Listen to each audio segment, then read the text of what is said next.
everyone. Tom Salemi here of DeviceTalks. Welcome back to the Ortho Innovation Talks podcast. Our guest today is Marc Mackey. Marc is the Senior Vice President and General Manager of Enabling Technologies at Enovis. Enovis is one of the leading orthopedic companies out in the medtech industry. We're going to talk about Marc's journey into medtech. We'll talk about how new technologies like AI and VR are finding their way into the orthopedics industry. And we'll talk about why surgeons are adopting these new technologies, how they make the job of surgery simpler. So Enovis is one of the leaders in this space. Very happy to have them as a content partner for the Ortho Innovation Talks podcast. But none of this happens without our sponsors like Regenity, our sponsor of today's episode. So before we get into my conversation with Marc Mackey, I'd like to hand the microphone and the camera over to Kayleen Brown, Managing Editor of DeviceTalks.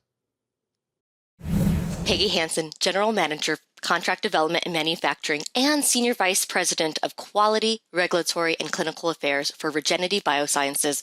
Welcome to the podcast.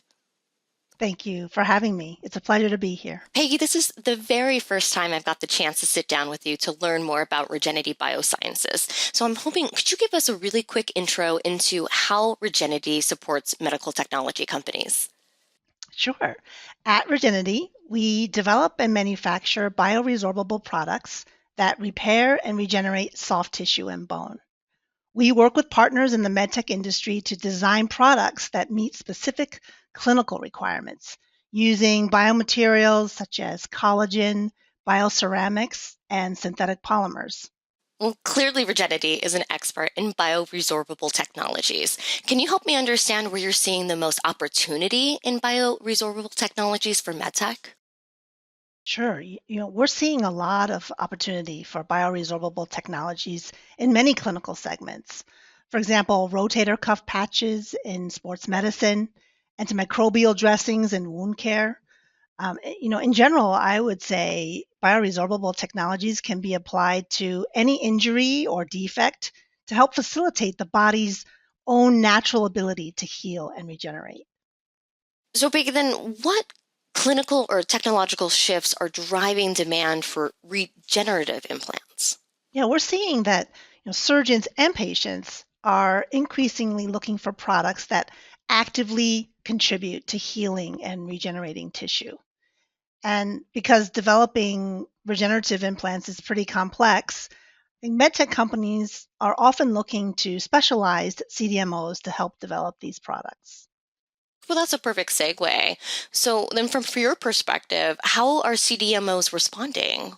Well, I think CDMOs are adapting by applying various technologies and processes and combining them with regulatory and operational expertise to ultimately deliver products with specific design requirements and with, of course, speed to market in mind.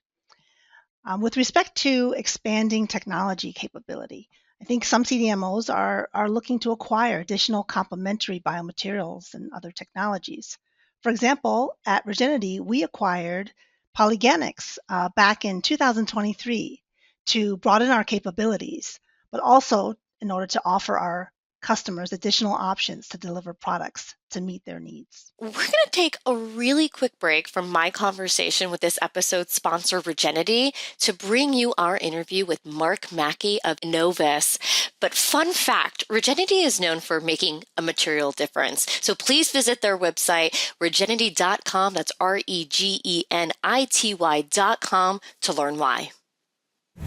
Well, Marc Mackey, welcome to the podcast. Well, thanks, Tom. It's a pleasure to be here. Looking forward to the discussion.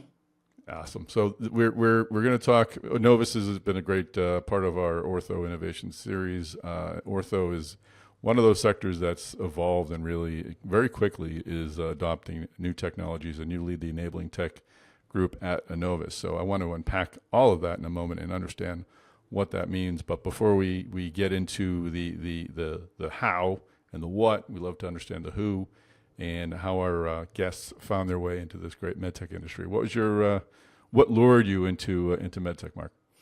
Thanks, Tom. It's interesting. I came from space, let's call it. So I it started, as an undergrad was aerospace and aeronautical engineering, And my grad program at UCSD, I was working on a lab funded by NASA in biomedical engineering, where we looked at, kind of physiologic response to microgravity with, some folks that, were, in that program. And, got exposed to the medical field, quite a bit there. And then my first role out of grad school was actually with a company called Carl Zeiss, and they had developed, one of the very first neurosurgical robots. Was a robot that had, heads-up display, voice control, all these very advanced, kind of ahead of their time features. So, and I've been in the tech space ever since in healthcare. So I got really excited about, how this technology could be applied for patient treatment. There's, tons of tech out there, and you could see the trajectory of where things were going and how we can improve patient treatment. And that, that early experience really got me excited about, the path. And, since then, I spent about 20 years at Brain Lab with most of my career, where I had a number of different roles and product management. I ran the service org a little bit, did business development, and partnerships. And I wound up as general manager of the orthopedic business unit there, which included a cloud platform and a surgical navigation system. And then spent a couple of years at Smith & Nephew, running the robotics program there with Navio and Corey. And then did a little stint in spine, launching an augmented reality navigation device and some machine learning for interpretation of diagnostic imaging in the lumbar spine. So, basically quantifying and detecting stenosis in the central canal, lateral recess, foraminal stenosis. And I joined Enovis about 14 months ago. So, yep. So you've really been straddling the tech and med tech worlds throughout, and I want to unpack a few of those stops. But before that, I see you went to Purdue University. Anyone who's listening to this podcast regularly knows that my son's going there. Also hoping to go into aerospace, but I'm also hoping to steer him into med tech. So what was it that, aerospace people are kind of nuts. Like they're very, like med tech people, that like they love what they do. And I think it's fantastic. But what caused what caused you to stray from that pack? Yeah, I think, I'd always been, interested, my brother, my older brother is an emergency room physician. So I got exposed to that, as a younger kid, basically. And, and in my grad program, working with some of the test subjects and so on, and seeing how this, can advance medical treatment, I got a little bit of exposure to that. So when the opportunity to join a neurosurgical robotics company came up, that I kind of jumped at the chance. This was a really exciting field for me because it was, it had everything aerospace, kind of advanced technology, robotics, software, married with patient treatment. So very cool. Yeah. And I know Zeiss as more of an ophthalmology company. Okay. I wasn't aware of the neurotech robot element of it. What was that? Yeah, that was early on. They had since got out of the navigation business, but they make some of the most advanced, neurosurgical microscopes, on the market, and they still, offer some of these advanced features like, voice control, heads-up display, and, and are powered by navigation systems. So you see a lot of that in neurosurgery. Interesting. So, and talk, if you would, about the I alluded to at the top, the way orthopedics is morphing and adopting new technologies. So you've been, again, at this intersection for quite a time.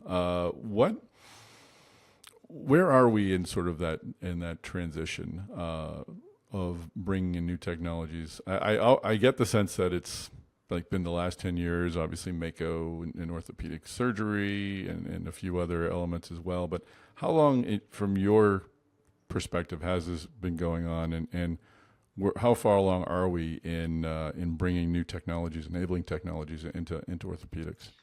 Well, it's been an interesting road. I was involved with some of the very first, navigation systems in orthopedics, and there's been a cycle. If you look back and you see kind of navigation systems adopted in the early 2000s to the 2010 or so, and then you saw a transition from navigation to PSI guides, where patient-specific guides that are pre-printed, and then probably since 2017 or so, robotics has been, I would say, kind of the main technology. And it's interesting to see the scope of adoption of technology, and particularly knee arthroplasty. And I think it's because why wouldn't you want a measurement, right? In a knee arthroplasty, you're relying on millimeters and degrees, and so I think surgeons see a lot of value in just being able to visualize what they're resecting beyond what the metal instruments are telling them. And there's some other reasons for the adoption, particularly recently around patient-specific alignment, and when you're leaving the patient maybe in a more natural alignment rather than mechanically neutral. You want to understand exactly where you are, so you're not kind of going outside the guardrails and putting the alignment in maybe a non-traditional mechanical way. There's also the addition of gap balancing, which now it's really the only way that you can measure gaps through the range of motion is by using some kind of navigation, augmented reality, or robotics technology, because you're measuring through the range of motion, and a lot of surgeons will like to be able to optimize for that when they develop their plan. Gaps meaning gap between implant and the patient's tissue. Yeah, it's basically what you want to make sure is that you're not loose in one compartment or the other, and so you might be mechanically aligned, but your gaps, where your soft tissue envelope is maybe a little bit looser in the medial side or the lateral or vice versa.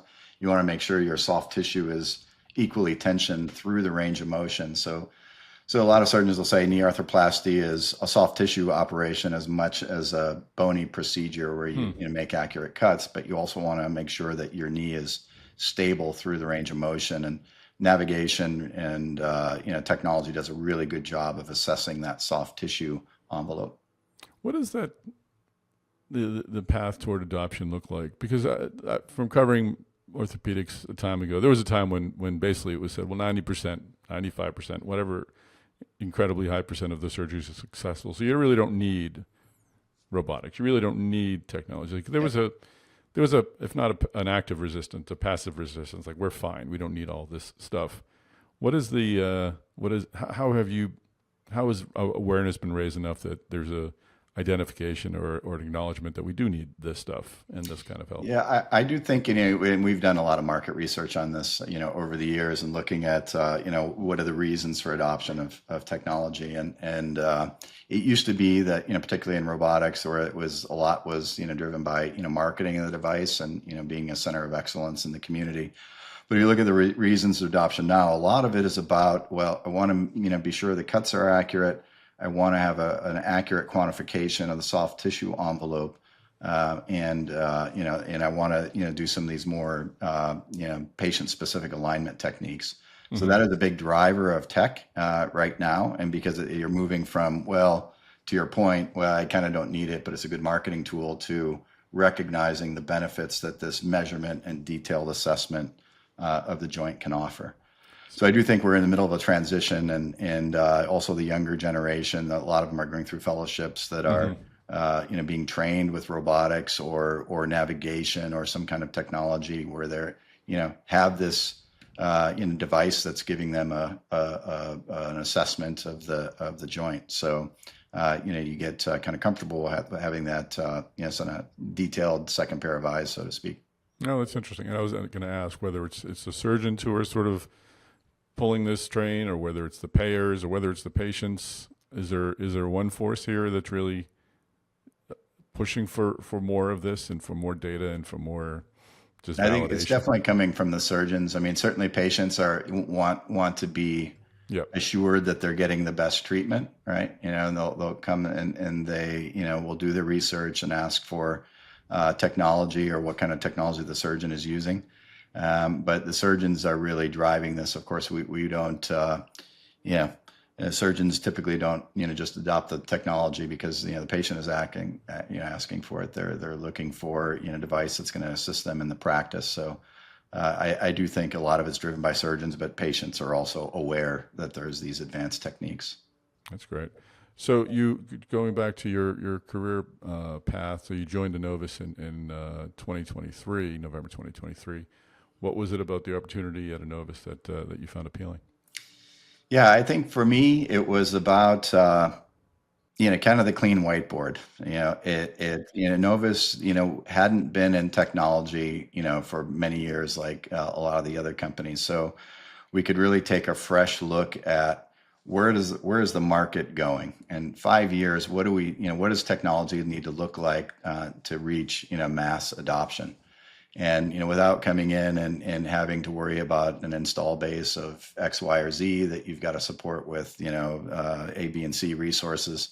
It really was about, okay, now we can skate to where the puck is going.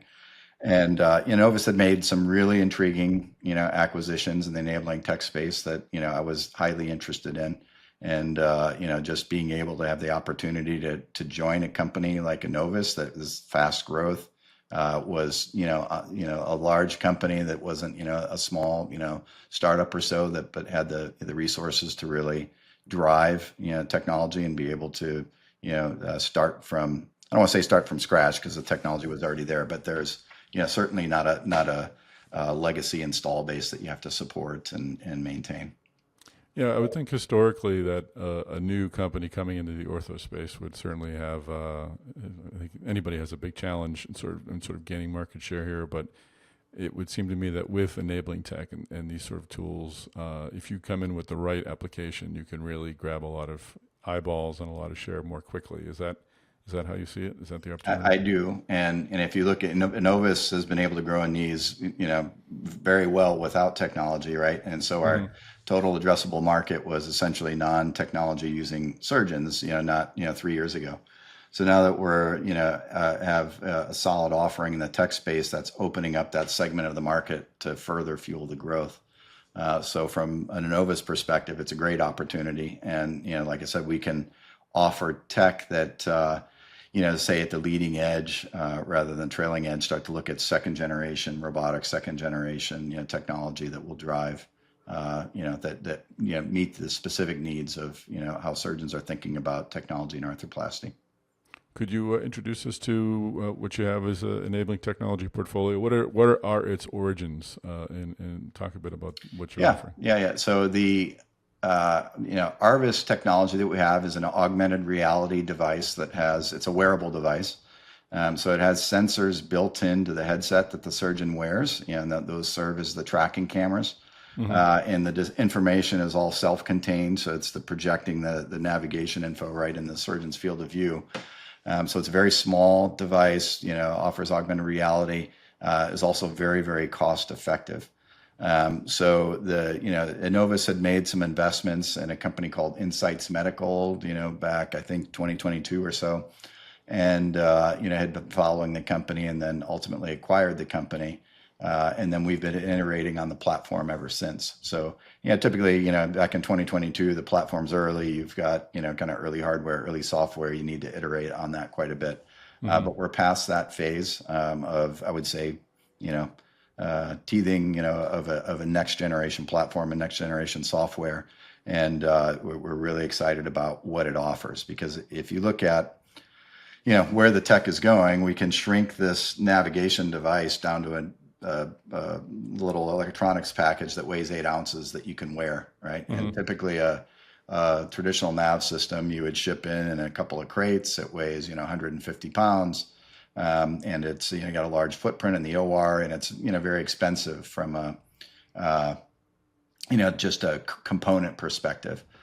So this, with the ARVIS device, it's all based on consumer sensors that were, the device itself is bespoke, something we built specifically for orthopedics. But the components of the device were the beneficiaries of the investments by Google, Apple, Microsoft in building, augmented reality displays, iterating on compute, and also the depth sensing, tracking technology that's in there. So we've been able to kind of pick what we need off the shelf and assemble it in a package that is designed to be worn in the OR, and then build a very specific device for surgery. So from that perspective, that's, I would consider that truly next generation. You don't have 2 separate carts in the operating room. It's a very small package that can be worn.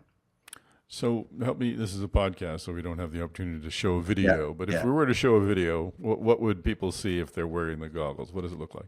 Yeah, so essentially you can take a look at a couple applications, right? So, in our, we're currently in limited market release with our shoulder application, but when you look through the glasses, the surgeon does have an unobstructed view. So if they prefer to see directly to the operating theater, they have a view that's not through any lens or so.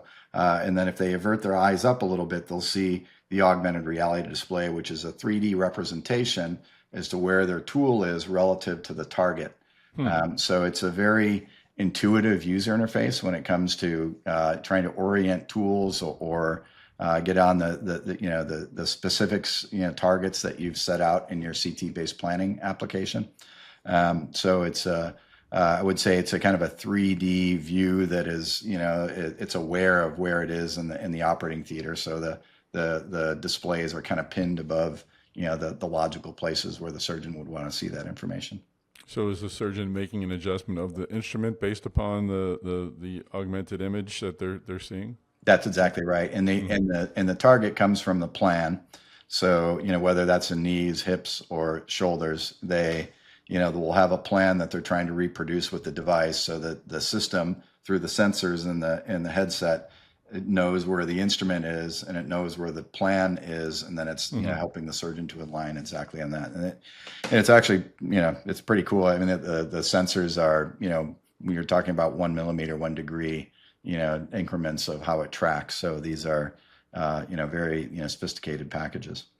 And are your products used to develop the plan too? Are you taking images, I guess CT images of the knee and sort of drawing the plans up from that? It depends on the application. In shoulder, we do that. We do a CT-based plan. We use actually, artificial intelligence to automatically segment and landmark prepare the data set, let's say, for the surgeon to, put the implants in, where they prefer and size them.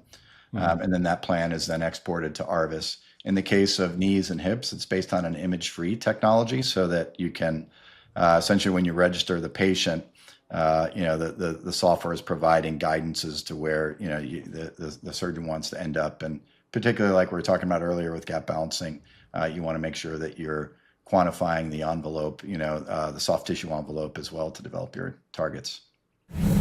We're going to take a really quick pause on our conversation with Enovis's Marc Mackey to bring back this episode's sponsor, Regenity, and my conversation with Peggy Hampson, General Manager of Contract Development and Manufacturing and Senior Vice President of Quality, Regulatory, and Clinical Affairs for Regenity Biosciences. Okay, Peggy, so what are some of the biggest development hurdles unique to regenerative or bioresorbable technologies? I can think of about 4 big development hurdles that are unique to bioresorbable regenerative technologies. I think first, sourcing high quality and consistent quality raw materials, especially if sourced from xenograft or allograft tissues. The second would be ensuring that the product has a balanced implant bioresorption and tissue regeneration profile during the product's performance in the body. A third hurdle would be ensuring biocompatibility of the product, not only at the time of implantation, but also its degradation products over time. And then the final hurdle, I think, it's navigating the changing regulatory environments for regenerative products. I really liked how you laid out the 4 challenges as you see them. How can CDMOs help overcome those challenges? CDMOs can help overcome these hurdles by having deep R&D material and technical expertise, a certified quality management system for sourcing and manufacturing, and an experienced team and global regulatory approvals for regenerative products. Regenity focuses on these key areas and is really known for being a CDMO in regenerative product development. Ooh, I love that, Peggy.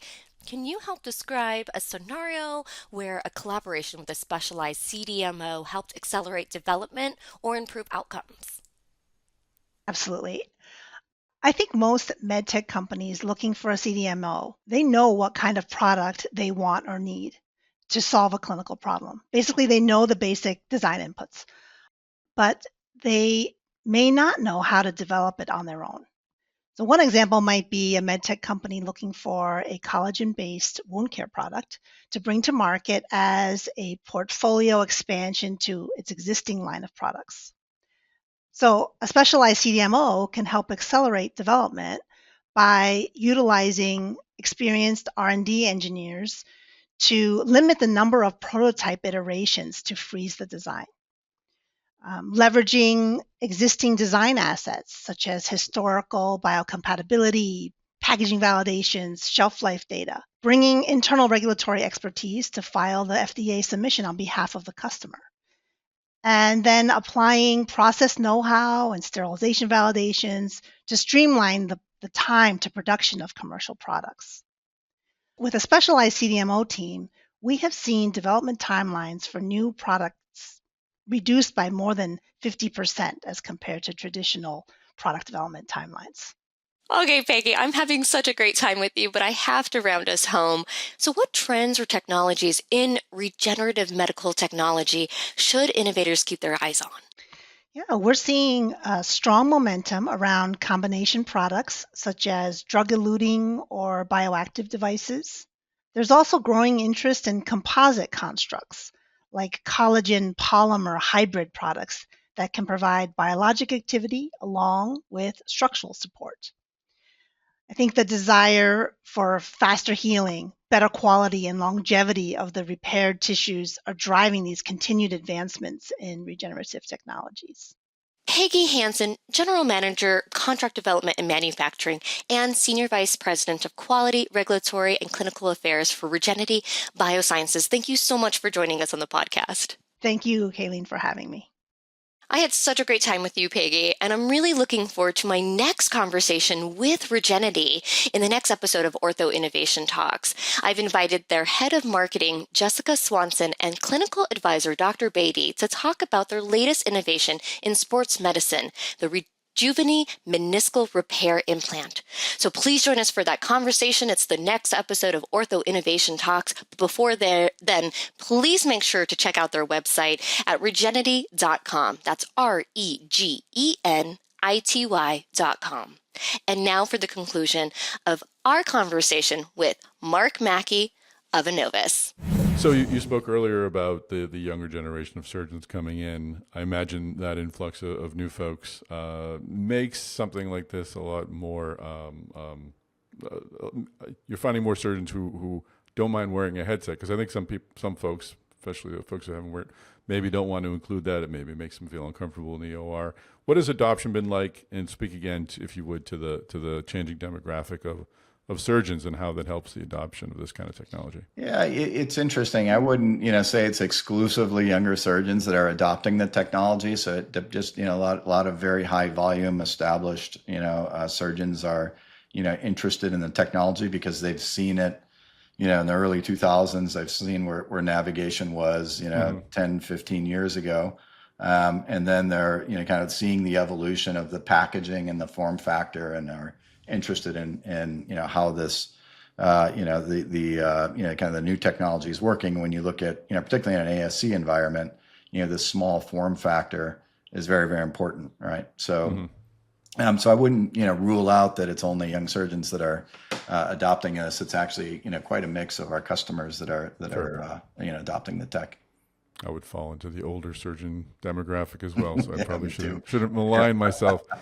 Are you collecting data as well, like post-operative data that can be reviewed post-operatively, or is it merely just showing you what's going on real time? It does, essentially you do have some information that the device stores that, okay, this is where the cuts were made, this is where the components ended up, and there is some, data that's, saved on the device. And, there is an interesting question on, okay, can you take that data, look at preoperative alignment, what was the patient, alignment and soft tissue envelope pre, what was the alignment soft tissue envelope post, and what is the outcomes, right? So there's a very interesting question in that data that I'm personally very excited about, and I think that's got a lot of potential. So you mentioned a lot of the materials used to build this were commercial, I want to say off the shelf, but they're not something you developed internally. How do you go about protecting? Do you have protected IP for this? How do you make sure that this is something that's exclusively for Enovis? Yeah, of course, we have our teams do a great job of patenting a lot of the very core tech that that they've been working on. So, there's definitely IP is part of our strategy, and, particularly with these bleeding edge products that, might be, reaching beyond the current envelope of navigation as it exists today. So, IP is very, very important to us, not only on the navigation, robotic side, but the planning, preoperative planning side as well. And how do these enabling technologies fit in with your implants? Are they used only with your implants? Can they be used in other surgeries as well? How does that? Yeah, they are married to the implant, and it's very, very important that you think about the implants, surgical technique. For instance, in a shoulder, you're planning the specific components, and you're selecting a particular prosthesis or wedge size or augment, and so you want to be able to reproduce that in the OR. So you want to know the geometry of your implants. You want to know exactly where you want to make your the bone removal or the cuts and the reams and so on that are specific to the implant. So it is, tightly integrated to our portfolio. Now there's some basic features that, surgeons can do that are, if you're just say doing a knee, distal cut, proximal tibia, that's relatively implant independent. But as soon as you start looking at features that are really value add around, gap balancing and preoperative planning, you want to have a tight integration with your prosthesis. Cool. So looking forward, and this is if anyone has their bingo card out, this is where we ask the AI question. So where is this going forward? How is enabling technology going to evolve, and where does the role of AI come into your technology today and in the future as well? Yeah, there's AI is a big field, right? I would consider it a set of tools that can be used in different areas. For instance, there's a field of AI is called random forest models, where essentially it's a decision tree. So you use that, looking at like Netflix and Amazon recommendations are all based on random forest models, where it's a decision tree where you have huge amounts of decisions that wind up, and then you pick the statistically likely outcome of that. Those can be used in predictive models. So looking at a patient with a certain demographic, certain pain scores, certain comorbidities, and then you kind of look at the outcomes based on a particular treatment, and you can use those to predict an outcome. So this is a very interesting area.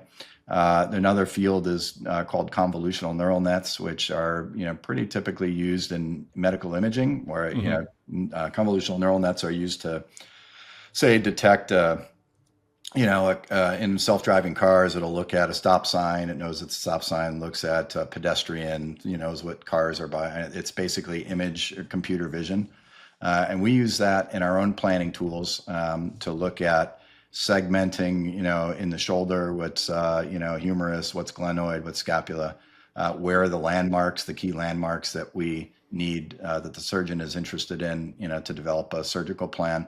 So the AI or the convolutional neural net is labeling all that for them. So when they go to plan, they don't have to do all that manual, work. So we use that, for automation, in the imaging workflow. And that's very important because we export that plan to our, to our ARVIS system. There's a number of fields of AI that are going to provide a lot of automation, and then also in terms of, I would say, prescribing a particular treatment for a very specific cohort of patients. The way we're thinking about it is really in developing the surgical plan. How do we apply AI to get a very precise plan? And then automating the imaging workflow. And there's tons of other AI tools that we're looking at, but those are two big examples. So where does this lead Enovis going forward? What do these technologies evolve into? A lot of the other players in the space, they've got surgical robotic systems. I don't know if this is designed to offset that, or if it's a completely different focus, and if that's a direction that you maybe see this you see this leading you in that direction, or maybe this is something that's leading you and then possibly others into a completely different direction. Where are we headed? What's the future look like for the company, and from your perspective, orthopedics? Yeah, I think as I think about the future, right, ASCs are up there, right, outpatient surgery. So we got to think about our products in the context of the ambulatory surgery center. Great. And even, quite frankly, in the hospital level, we're getting, to the policy of site neutrality, so the reimbursement might look similar in inpatient versus outpatient. So we got to think about the economics of this, and there's not going to be more money. Let's say that. Right? So let's just say it. Yeah. So we're really trying to cost optimize, our products that are, very specifically for the ASC environment. For instance, on ARVIS, we've made our, trackers and everything reusable. They can be autoclaved. So we've really minimized the number of disposables that is required, to use the system. And this dramatically reduces the operating costs of accessing technology. So not only is this system cost pretty low, but our disposables and operating costs are very, very low. And if you look at, say, total cost of ownership of these devices, you look at typically system acquisition cost, any associated service contracts with that, and your per case disposables over some term amortized by the number of cases. And so, by saving $300 or $400 a joint, in disposables, that math adds up significantly in your operating costs. So this is how we're thinking about it. We've got to, let's, maybe an overused term, but we want to democratize this technology in how we deploy it, but also allow us to scale it up very quickly because our costs are so low. We can deploy these things, at scale. And also that the hospital isn't, having, unnecessary cost, or the math gets a little bit easier for them, let's say. I should have asked this up front. What does the system look like outside of the goggles, the VR headset? What's up and around the surgeon? Are there scanners? Are there consoles that get moved around? There's really only instruments, and then there's the device. There's no other cart or anything. It's just a self-contained 8-ounce, thing that you wear, and the sensors are all in here.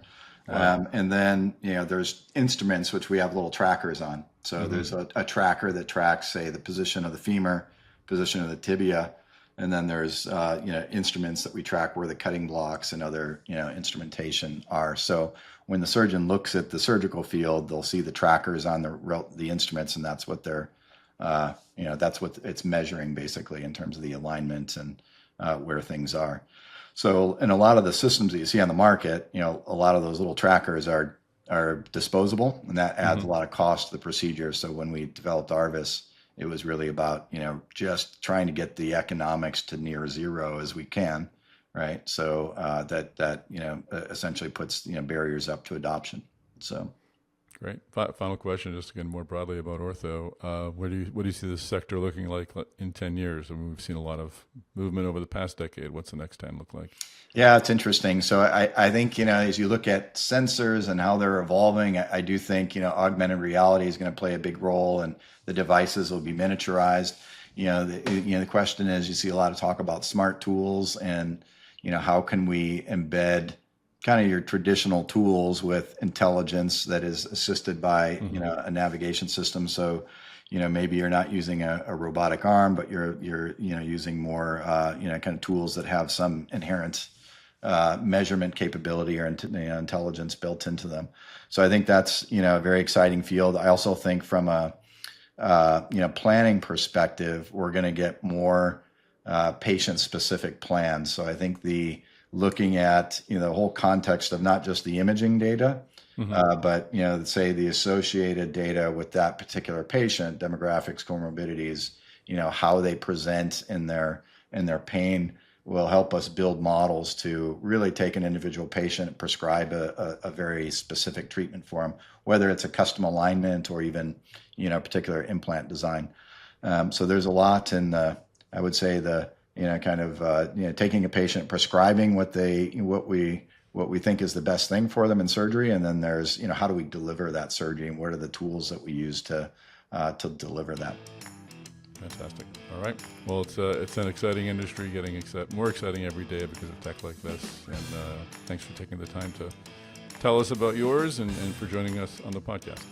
Thank you very much, Tom. It's a pleasure meeting you. I appreciate it. All right, well, that is a wrap. Thanks so much for joining us on this episode of the Ortho Innovation Talks podcast. Thank you to Regenity for sponsoring this episode, and of course to our content partner, Enovis. We also appreciate you, our DeviceTalks podcast listeners. Make sure you're also a subscriber. Go to the DeviceTalks Podcast Network and any major podcast player and follow or like or subscribe, whatever you do, to make sure you don't miss a future episode of our DeviceTalks podcast. Also, share this episode on LinkedIn, and when you do, connect with me, connect with Kayleen Brown, connect with Enovis, Regenity. We'd all love to be part of your future MedTech conversations. And please, of course, connect and follow DeviceTalks. We have a lot of great news coming your way, not only about our podcast, but about our great events. So thanks again for listening to this episode of the Ortho Innovation Talks podcast. We will be sending you another episode real soon, so make sure you take care, everybody.